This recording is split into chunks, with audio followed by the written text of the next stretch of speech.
good morning and welcome to Business Morning. It's the last edition for September and, of course, the third quarter of the year. Thank you for joining us. I'm Chimeze Obi Iwagu.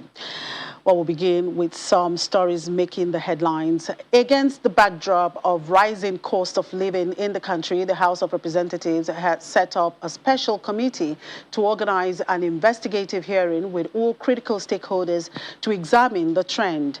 This follows a motion of urgent public importance by Representative Isiaka Ibrahim on the need to investigate the skyrocketing prices of commodities, goods and services across the country.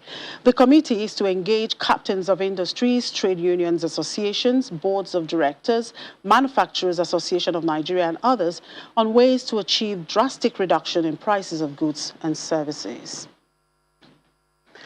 And in line with the provisions of the Petroleum Industry Act, signed into law by President Muhammadu Buhari on August the 16th, the Corporate Affairs Commission says it has completed the incorporation of the Nigerian National Petroleum Company, NNPC Limited.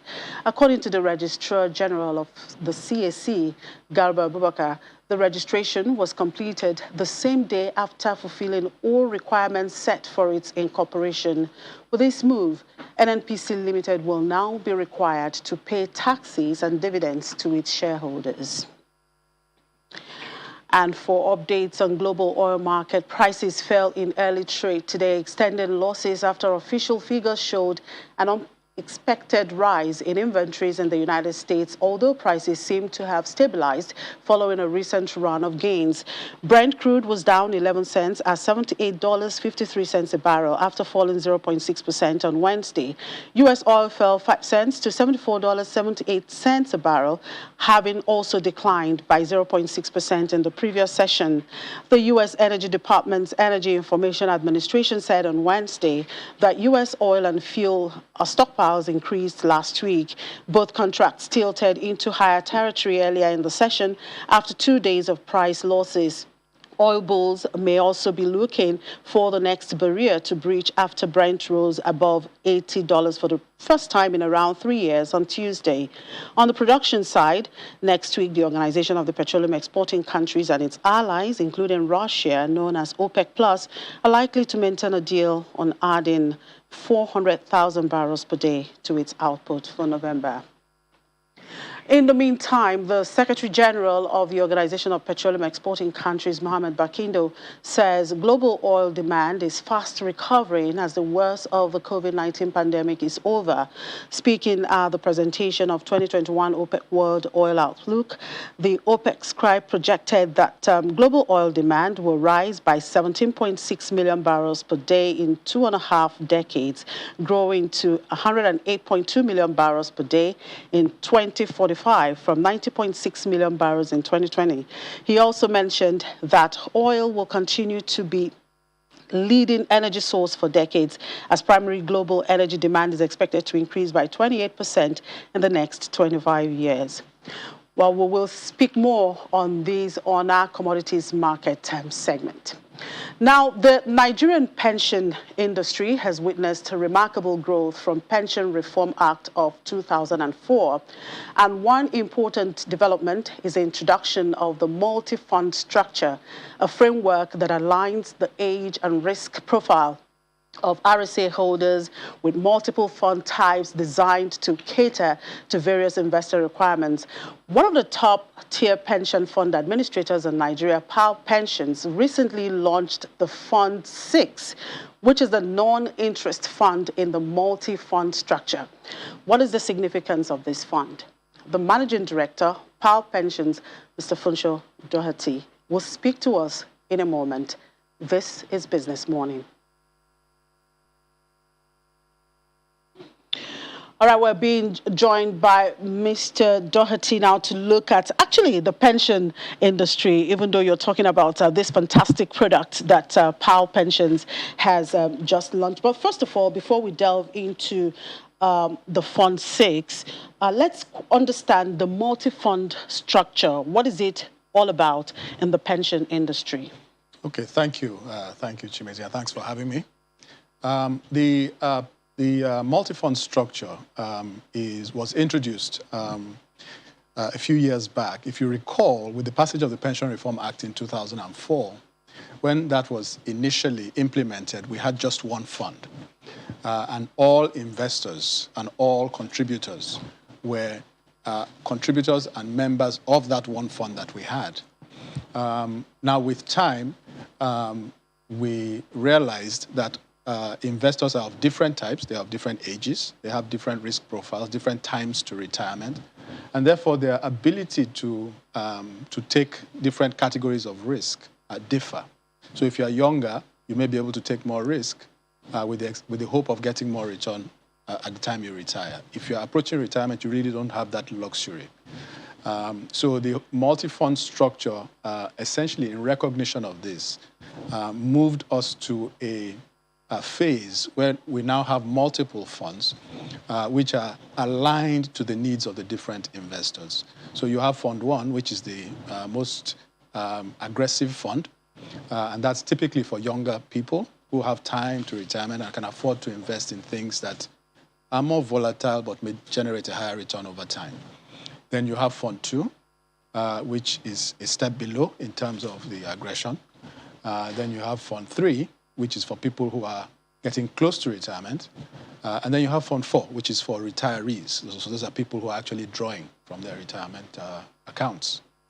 Fund 5 was introduced more recently, and that's the fund for people in the informal sector. This was an initiative which seeks to bring people who are outside of formal employment into the pension system. And we call that the micro pension fund. That's Fund 5. So now we come to Fund 6. Now we come to Fund 6, exactly. Sure, so tell us about Fund 6 now. So Fund 6 is... the most recent introduction. Actually, the guidelines for this were just very recently introduced by the National Pension Commission. And it's the fund we call it the non-interest fund. And essentially, the difference between this and the previous funds is that it is a fund that is invested in certain kinds of investment, or that exclude certain kinds of investments that people, for ethical or perhaps religious reasons, may not feel comfortable owning. Many people, for example, do not want to own investments that yield interest. That is interest, a simple interest calculation, like you get on a bank account. Others may preclude things like investing in companies that that have sort of doubtful ethical quality. So, for example, gambling or alcohol or firearms or pornography, those kinds of things. So this fund excludes those things and allows people who have those strong convictions to have an investment vehicle that they can feel comfortable being a part of. And remember, people are invested in these vehicles for their entire career, so people have to feel comfortable with what they're investing in. It's important to mention that the fact that we say it's non-interest does not mean it is not profitable, does not mean that there are no gains. What it means is that the gains come in form of share of profit and share of loss. Versus, interest and interest income. So that's the basis of Fund 6. Okay, I don't know that Power pensions actually, have been in the system for over 16 years now. One of the top pension funds. How would you, describe the industry so far? How would you say the industry has changed over the years, and how have these changes, impacted your business? So I think the industry has grown a lot. If you look at the 16-year period that you identify, we started with the passage of the law almost from a ground zero level. Today, in terms of assets under management, the entire pension pool, it's about 12.75 trillion, which is monies that was essentially contributed over this period that we're talking about. That's tremendous growth, actually, in terms of assets. In terms of the number of people who are covered, we probably have about 9.5 million people covered now. And while that is not a very large number in relation to Nigeria's population, but if you look at it in relation to the working population, it's a little bit better. But we still have a long way to go in terms of bringing more people into the system. So I think the industry has evolved. Along the way, there have been multiple innovations that have been involved or developments. So one of them is the multi-fund structure. The micro-pension thing, bringing the informal sector into it is another feature. And now we have the non-interest. And now we have the non-interest fund. And of course, the industry is today a much bigger part of the larger economy than it was before. So we're a much more significant player and can impact the larger economy, for good or bad, and hopefully for good, given our size. Power Pensions has grown in tandem with the industry. Yeah. We serve over 500,000 customers today, over 500,000. We've introduced our new products in line with the growth in the industry as we're introducing Fund 6 today. Yeah, so now can you tell us about your investment strategy, your investment management there, basically your investment philosophy? So our investment philosophy at Power Pensions is one that is basically built around focus and a disciplined approach to putting investment portfolios together for our customers, with a fundamental understanding that at the end of the day, we are managing our customers' retirement accounts to ensure that they can have a decent income in retirement and sustain a reasonable standard of living. And so because of that, it's important to understand that we must think both about return and growth of the investments, but we must also be very mindful of the risk associated with those investments, because pension assets are not where you take the greatest risk in your investment portfolios. So with that in mind, we have a very strong investment team, very experienced. Even prior to the pension reform, as you know, PAL is a subsidiary of the FSDH group, which has a much longer history also in the financial services industry. So there's a wealth of experience that we bring to what we do. And it is essential for us that as we manage portfolios, we go out there, we identify opportunities, we assess them with a very credible team. We have a very strong research team. And at the end of the day, we make these investments with an eye to the return that we'll get from the investment, but importantly, without sacrificing, and I can't make this point too strongly, without sacrificing the risk component. Because at the end of the day, it's about sustaining a good standard of living for our customers. Yeah. At the time when they will need this money. Now, irrespective of all of these that we have seen, these developments we have seen in the industry, pension penetration rate is of 11%. That's pretty low. So what is Power Pension doing to ensure that, we have more people into the pension system, for a secured future? Yeah, so I mean, the challenge of coverage is an important one. I talked about the numbers earlier. One thing that we've, as an industry, tried to do, and PAL has been a leader in this, is to extend the coverage across the formal sector, so that because that is the low-hanging fruit, right? And ensure that all of those folks who are in the formal sector are brought into the scheme first. And we started with the very large companies. We then came to the mid-sized companies, and then the smaller companies. As an industry, there's actually an initiative that seeks to ensure that there's an active compliance monitoring, right? So there are compliance checks that are done across the industry to ensure that people are compliant. But beyond checking compliance, we're also trying to win the hearts and minds of people, to let them know that this is not something you should be forced to do, but this is something that is good for you, is good for your employees, because at the end of the day, one day they will stop working. Beyond that, we also know that there's a very large informal sector component in Nigeria, right? Many would, I think it is incontrovertible that the informal sector is larger than the formal sector. So the introduction of the micro-pension scheme was just to address this very point, that the potential to bring the numbers up, at least in terms of the potential market, is there. The challenge, of course, is that because they are less formal, because the employment is maybe less structured and certain, it is more difficult to engage with that market. And so the takeoff of that has been slower than we anticipated or would have liked. But there are a number of initiatives in place today to try and make that, to try and speed that up. One of them is to work in partnership with others. So, whether it's agency networks, fintechs, etc., to essentially increase the ease with which folks can access the system and with which we can access them, people who are in the informal sector.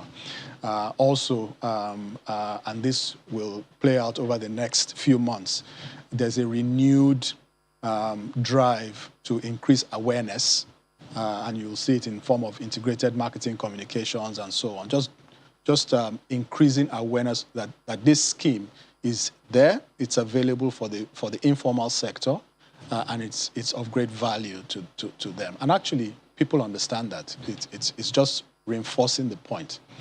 Now, Mr. Doherty, before I let you go, in the contributory pension scheme, I mean, this rule that you can only access your fund when you turn 50, I mean, don't you see that as a discouragement for a lot of people? Because, I mean, a situation right now we're talking about unemployment rate and poverty and all of that. And then, I mean, you have some money in there in your account with your pension administrator, and you're unable to access it, and then you're waiting until you are 50. Don't you think this is something perhaps the government needs to look into? So it's a good question. I mean, this has been a debate that has been out there. The first thing to note is that there is a way to access some of your money. So if, for example, you are not 50 yet, but you happen to lose your job or you're out of work for 4 months or more, you can actually access up to 25% of the balance you have in your account. Of course, if someone has not worked for years and they're not in a position or they've spent that, then, your question becomes, sort of pertinent to someone like that. I think the first thing to realize is, or what we have to ask ourselves, what is the underlying reason for the establishment of these pension accounts in the first place? And the idea is that when you are old, you cannot work. Even if you wanted to go out and find a job, you by reason of infirmity, you don't have the capacity to work. That it should be the case that there is something that comes in every month, right? However small it is, right? And so, this I think is what informs the regulatory stipulation that, you cannot exhaust your pension account. You cannot take everything that's out of it, especially if you are not 50, right? Because that may remove may remove part of the incentive to go out there and find something else to do quickly. You see what I mean? So that you But can now that they are contribute. trying to bring in those in the informal sector, yes, who perhaps might just need their money to do their businesses. They might, but again, this should be looked at as money not in your business. Because again, the tendency for people who are in business, and it's not just, it's not just people who are in the lower socioeconomic, even people in, big business people, the challenge is that your business is a business. Today is up, tomorrow is down, So it's important that you realize that it's important to put something away, which is away from the vagaries of your day-to-day business. And so from the informal sector, that is the sort of the argument to make to them. And many of them actually see it. They see that, yes, I know what I'm doing. Today I make money, but I want to have this somewhere. They just need to be convinced that thing is good and will be there for them when they need it. All right, a quick one. What's your outlook for the industry, and where do you hope to be, perhaps in the next 5 to 10 years? We think the outlook for the industry is very strong. We think that even though we've seen a lot of growth, the industry, we're just scratching the surface. If you look at the pension industry as a whole in relation to GDP in Nigeria and compared to other markets, you see that even though we are large, 12.75, we're actually quite small in the context of the economy, because the economy is a big economy. So we are very confident in that. We, as an institution, we're investing behind that, investing in our business every day and growing. And for power pensions, we've been here right from the beginning of the industry. We're one of the first set that was licensed. And you'll continue and we will to be continue there. to be here, and we will be here right. for as long as the industry exists. I wish you all the best. Thank you very much, Mr. Doherty. We do appreciate your time on the program. Thank you so much. Thank you so much. Mr. Funsho Doherty is the Managing Director of PAL Pensions. We'll take a break now. When we come back, Commodities Market Update is next.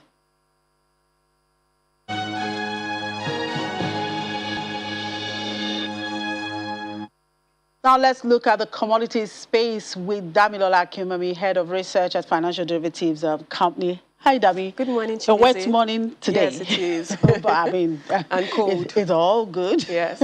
All right. Yeah. Well, we've seen some kind of reversal on oil prices from what we saw on Tuesday. Yes. Oil hitting about $80 on Tuesday, and this is coming. This decline is coming ahead of OPEC's meeting next week. How would you describe the scenario that is actually playing out now in the global oil market, and how do you see this shaping the meeting, I think on Monday? Yes, on Monday. So first of all, like any other commodity, the price of oil is volatile and is subject to what is happening to supply and demand.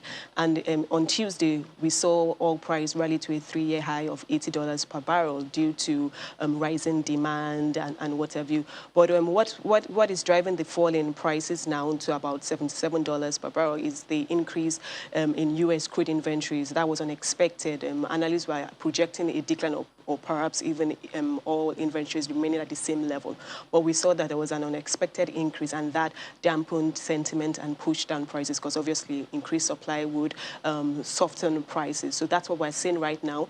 Ahead of the meeting, what OPEC Plus, that's OPEC and its allies, Russia and all that, what they're going to be considering, they're going to be looking at the market fundamentals. Because, on Tuesday we talked about the fact that we have a supply deficit. So there's a tight supply in the market, the fallout of the Hurricane Ida, and how that locked in about 30 million barrels of U.S. crude. The fact that OPEC Plus, the output increase of 400,000 barrels per day on a monthly basis, that is yet to have the desired effect, coupled with the fact that a lot of countries are increasing their vaccination rate. We're seeing a pickup in fall demand. And that might just see oil price remaining up. Exactly. So they're going to be considering these factors, that is demand rising faster than supply. Do we need to be more aggressive with our output increase, or should we maintain the current costs? So those are some of the things that are going to be discussing at their meeting next week, Monday. Well, we had the OPEC Secretary General, Bakindo, speaking ahead of this meeting, sounding quite optimistic about of course, the demand in oil price, and he maintains that oil will, of course, continue to be a leading energy source for a decade. And this is despite the world moving away from fossil fuel. Yes, so one thing we need to understand is that the major trend or shift that we're seeing right now occurring in the energy space is the shift to renewable energy. The fact that a lot of countries are cutting down their gas emission. And these countries that are at the forefront of this renewable energy revolution are some of the major oil producers and oil consumers. So, for instance, the U.S., we know that President Biden in August has said that he wants about at least 50% of the cars sold in the U.S. by 2030 to be zero emissions. So the fact that countries like U.S. are beginning to have said that they're going to reduce their gas emission and reduce their gas emission, reduce the number of cars that use gas emissions to zero. That means that the demand by these countries are going to fall, and U.S. is one of the major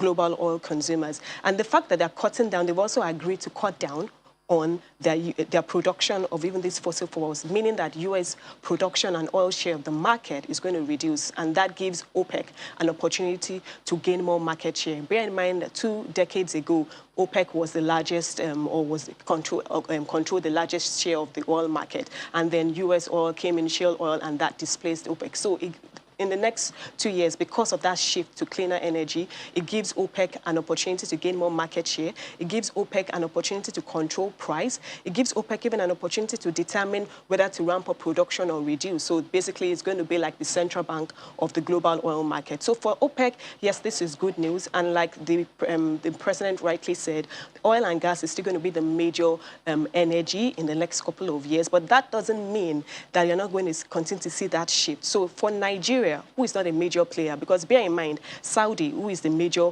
OPEC player, Saudi has significant oil reserves. Saudi has significant even external reserves. So, for instance, when the OPEC quota, when they were quite strict with it last year, 2 years ago, Saudi still had some funds to fall back on. But Nigeria was affected because we were forced to reduce our production. So in a situation like this, it's the bigger players, the richer countries that stand to benefit. So for a country like Nigeria, yes, oil and gas is still going to be there, the demand is still going to be there, but that doesn't mean we should sit on our hands and not invest. We have to start thinking about how we can shift and join the world, join the bandwagon in this shift to renewable energy. Well, this morning we hear China's PMI drop in. China, of course, is the world's biggest crude importer and I think the second consumer. Yes, so how would this also affect the global oil market and, of course, the global economic recovery? Yes, so what is driving that, or what led to that contraction in China's manufacturing activity is because they're experiencing some energy crisis. So coal prices are significantly high, and that has led to some power outages, and so they've had to shut down some of their factories, and output has been affected. And bear in mind that China depends significantly on its manufacturing sector. The manufacturing sector accounts for about 26% of China's GDP. So definitely that's significant. That's why we saw that fall in the PMI to 49 points thereabout. And bear in mind that anything below 50 is a threshold. Anything below 50 indicates a contraction, and anything above that indicates an expansion. So for the world, China is a major global powerhouse in terms of investment, in terms of trade. Like you rightly said, it's the second largest oil consumer. So it signifies that something is happening. So if they're not producing as much, definitely it will affect global trade. And for Nigeria, China accounts for about 25% of our imports and about 27% of our exports. So if China is not producing as much, there's going to be shortages, meaning that what we are going to be buying from them, the prices of those commodities might increase as a result of supply constraints. So it's very important. Also, we receive about 12–15% of our bilateral loans from China. In terms of investment. So China is a major trading partner and investment partner for Nigeria and even emerging markets. So whatever happens to that country is important to us. Now, we're also seeing EU Economic Confidence Index rising 0.17%. That's also giving also U.S. economy to recover. Yes, 6.5%. And this is despite the continuous rise we have seen in COVID-19 cases. So what does this say generally about global economic growth? I think what it just shows, or it's an indication of the fact that both consumer and business sentiment, it's more optimistic. So investors are more optimistic, consumers are more optimistic about these economies. So for instance, in the US, what is driving that is the increased vaccination rate. So because more adults, the adult population are getting more vaccinated, so a lot of companies, businesses are reopening, and that obviously is pushing consumer spending. And the more people spend, the more you'll be able to spur growth, because what you do in a recession, you spend your way out of a recession. So for Nigeria, these are, again, our major trading partners. So the fact that the Eurozone economic confidence sentiment is positive, the US is projected to recover and grow by about 6.5% in Q4. That's positive for us in terms of trade. The EU accounts for about, the EU is the largest, the Eurozone is the largest trading partner of Nigeria. We get a lot of aid and investment also from the US. So it's positive for us because, again, that it means increased trade flows, increased economic activity, increased diaspora remittances, which obviously would impact positively on our external reserves. All right, so looking at those developments in the oil market and, of course, the global economy in general, back here, of course, yesterday, the Devts also approved the 2022 to 2024 just as the Senate did. We had assumption of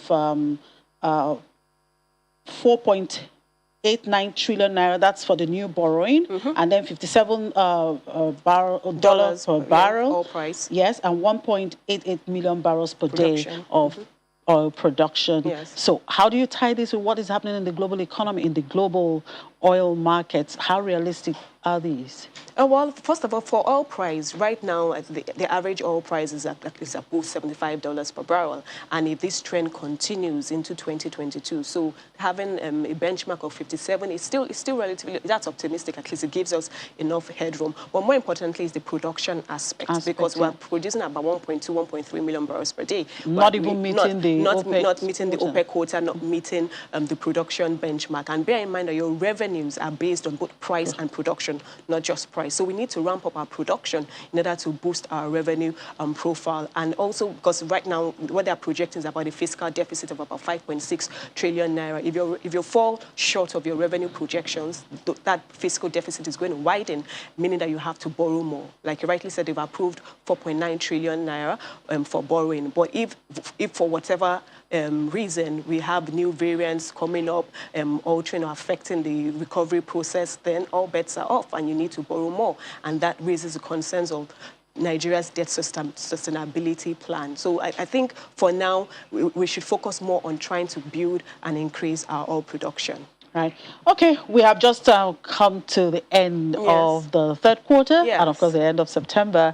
So bring us up to speed with the outlook for domestic commodities prices going into the new quarter. Okay, so what we're seeing right now, we actually recently conducted a survey yesterday, and what we're seeing right now is that the harvest season is coming to an end with, because we're beginning to see a lot of price increases. In fact, based on our basket survey, most of the commodities in our basket recorded a price increase apart from maybe new yam and cement, that the prices remain flat. And also what we're experiencing that there are some blockades occurring around the Niger Delta, which is preventing the supply and logistics and distribution of goods and is affecting perishables the most. So for instance, onions and whatever. So the price of these commodities are increasing. And as you move towards the festive season, December, where you have a lot of activities, weddings, events, and end of year parties, there's going to be that increase in demand for commodities, especially festive dependent or related commodities such as rice, pepper, vegetable oil, turkey, chicken. So you're going to see that increase in demand. And once that increase in demand, coupled with the fact that the harvest season is coming to an end, you're going to see that price increase. So inflation, with that declining trend we've been seeing in the past couple of months, could reverse, and we might start to see prices, inflation rate inch up in Nigeria. Okay, we'll wait and see. Yes. Thank you very much, Dami. Thank you, Chimisi, we do appreciate for having your time me. and enjoy the rest of the day. And you too, thank you. All right, we'll take a moment. We'll be back. All right, let's do our opening call to the market. Anita, is a wet day today, but I think yesterday we saw some positive trend at the equities, isn't it? Yes, good morning, Jimmy. Like you rightly said, 382 billion naira, that was what the market made in just one day, which has offset two negative trading sessions within this week. And of course, the last trading day of September, as well as the last trading day of the third quarter of 2021. Of course, Dangote Cement and the likes of Nestle, as well as 22 other stocks, made the market to make, take a look at it, a 1.89% rebound from the losses that we have recorded so far this week. And of course, that has brought the market's month-to-date performance to about 1%. So we're back in the green and then back at the 39,000 level, for the all-share index. And then the equity cap, like I said, 382 billion naira was added or was recovered from the previous losses. And this is what we have, 20.627 trillion naira. Of course, now let's take a look at the sectoral performance. Banking sector, the likes of the tier one lenders, they were up all in the, most of them were up in the green. They were in the green. And then, of course, consumer goods, like I said, Nestle was the one that made that market to go back in the green. 3.13% is what it printed yesterday, as well as the industrial goods counter, which was Dangote Cement, which, of course, is the market's most capitalized equity. Now, if you take a look at the insurance sector, it was down, Axel Mansard. Of course, oil and gas also was down. Some of the key stocks in that counter pulled that counter back in the red. So now let's take a look at this volume of transactions there.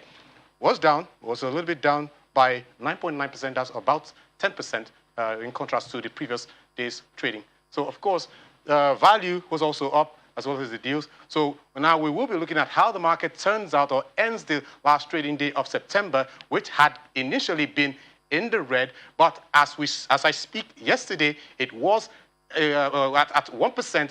But now to give us an update on how the market, which is opened about an hour ago, let's talk to Afolabi Benro, who's a trader at Stanbic IBTC Stockbrokers. Good morning, Afolabi. Good morning, Anita. Thank you for having me. Yeah.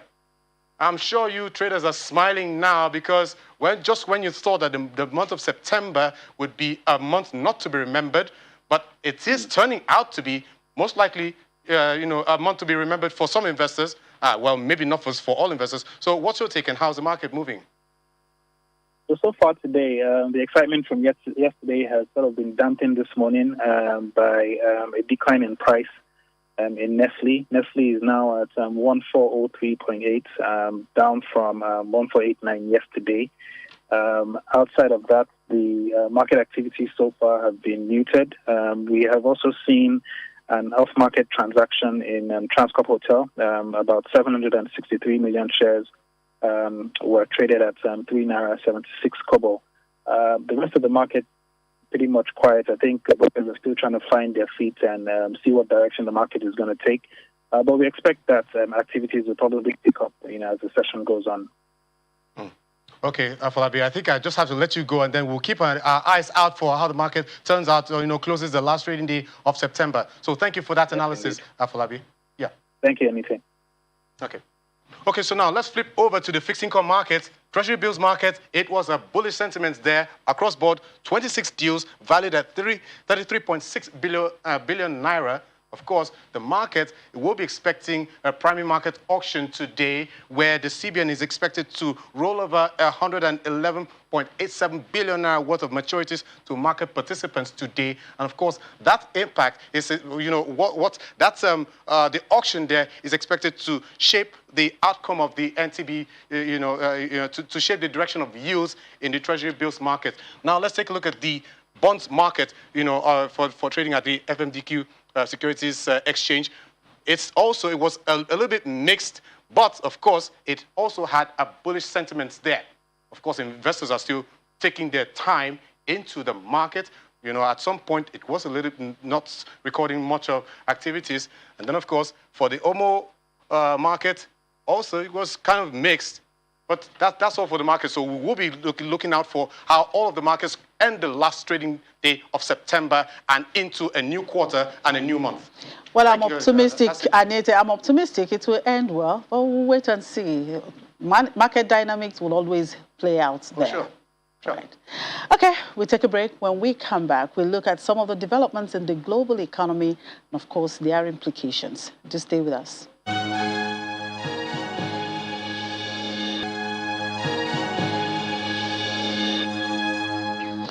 Well, recently, the global economy has been shaped by monetary policy direction and improving vaccination. The development around the policy direction, especially in the advanced economy, is expected to shape the economic recovery for the remaining part of the year and beyond. But how will this pan out?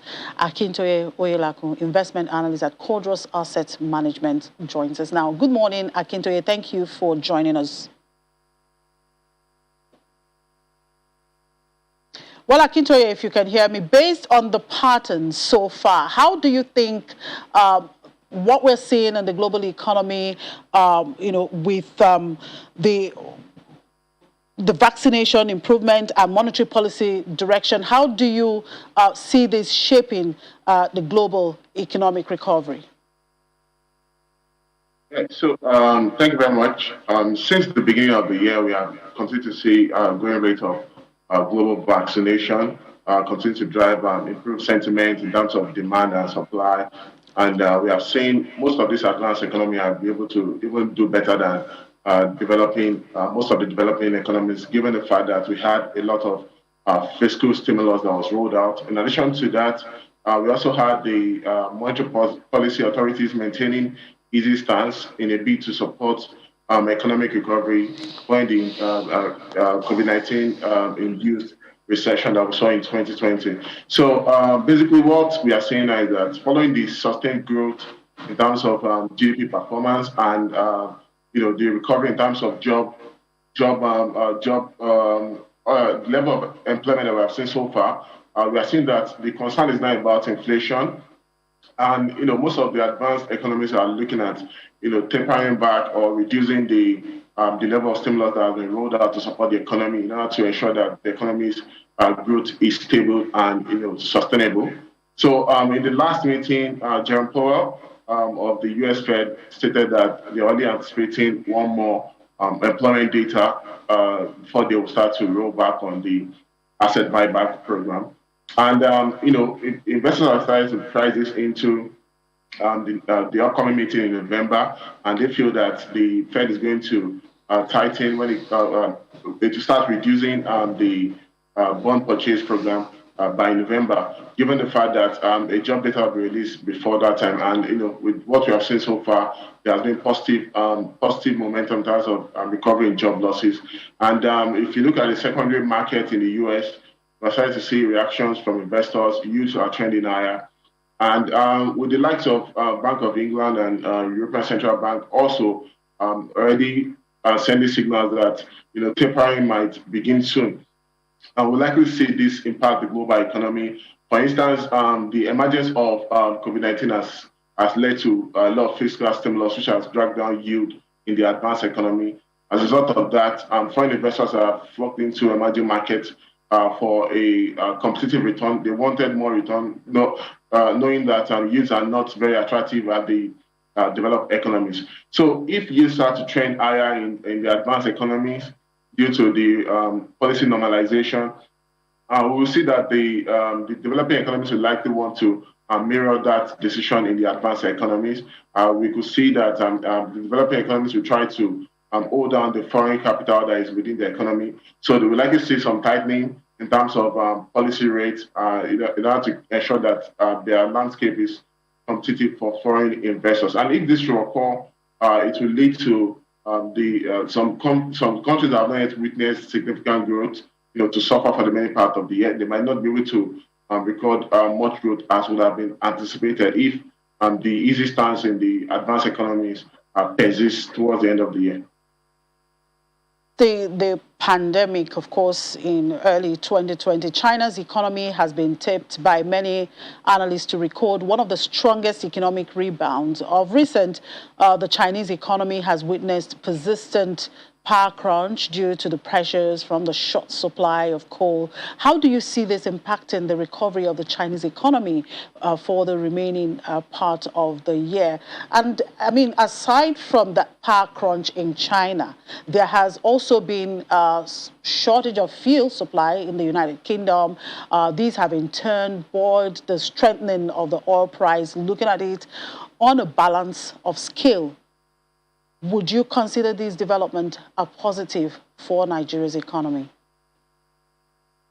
All right, so firstly, I'll talk about the Chinese economy. So what we saw within the third quarter was the issue of the Evergrande, which was dominating the headlines, the news headline, given the fact that, that sector is really going to affect Chinese economic recovery. And then suddenly we saw that there was also a problem of power crunch, which was due to the global move from fossil fuel to cleaner energy. So this has led to a lot of companies, reducing activities in terms of coal production and made coal production scarce and very expensive.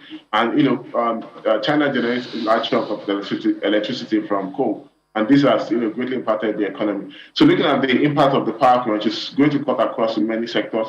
Now we are seeing China trying to distribute power supply, ration it, in order to ensure that all parts of China get enough power to do their activities.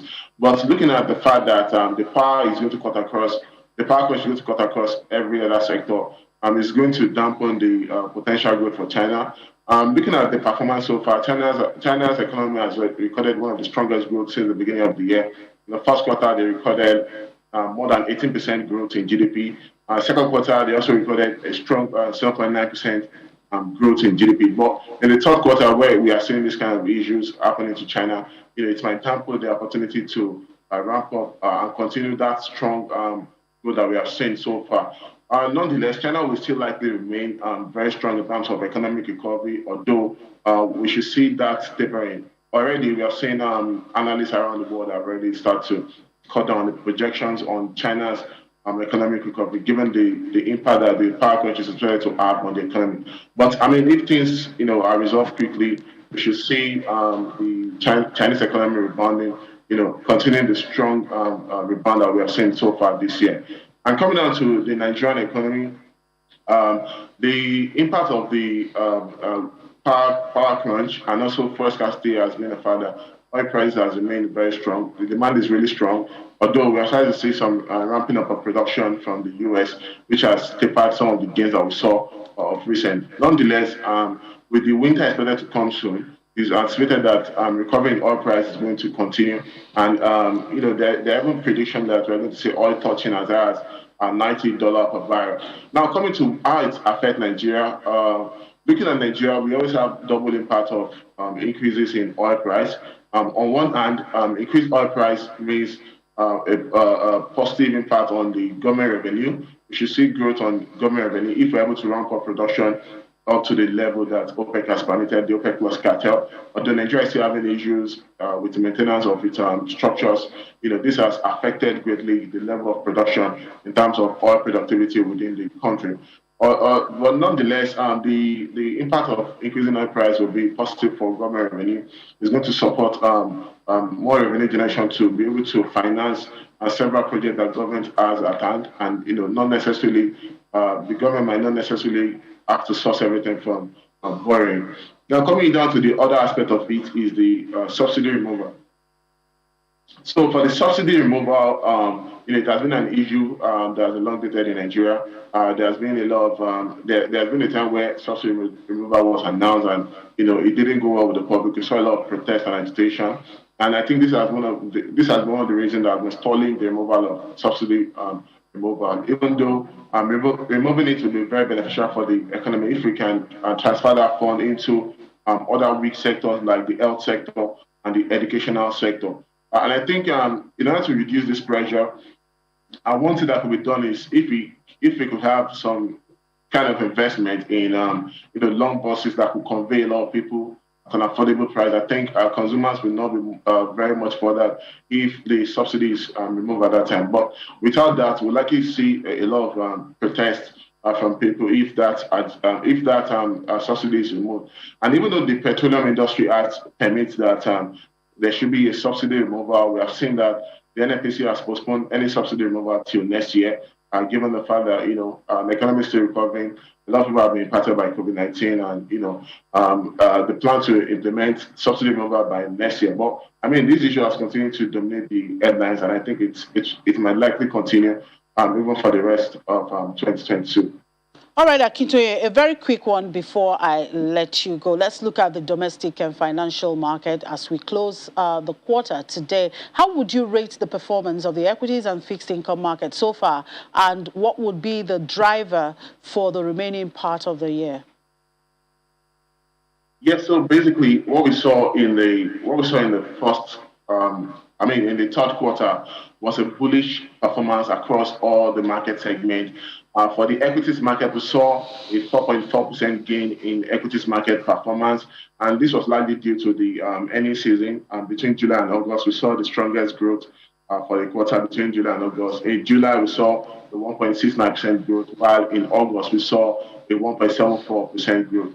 In September, so far, we are still 0.95% growth, and there's still a room for gain in today's trade. And looking at the sectors that performed the most was the oil and gas sector. As we all know that there has been a lot of recovery in oil price, and compared to the base effect, for most oil companies in Nigeria, they have seen a lot of strong rebound. Given the fact that in most part of the 2020 period, they suffered from the economic shutdown or the lockdown, which reduced consumption of fossil fuel, even across the world. So we have seen a lot of demand in that aspect, and it has continued to drive sentiment for investors since the beginning of the year. So the oil and gas index gained 70.4%. We also saw gains in the banking sector and also the industrial goods.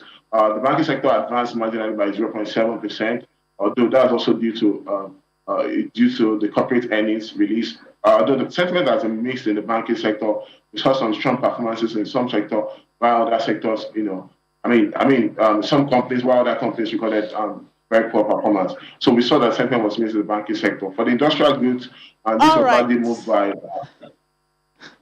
Okay. Akintoye, all right. Time is really not our friend, but we do appreciate your time. And I'm sure you're really getting ready to go on a holiday, October 1, right? Okay. Thank you very much for your time. We do appreciate it.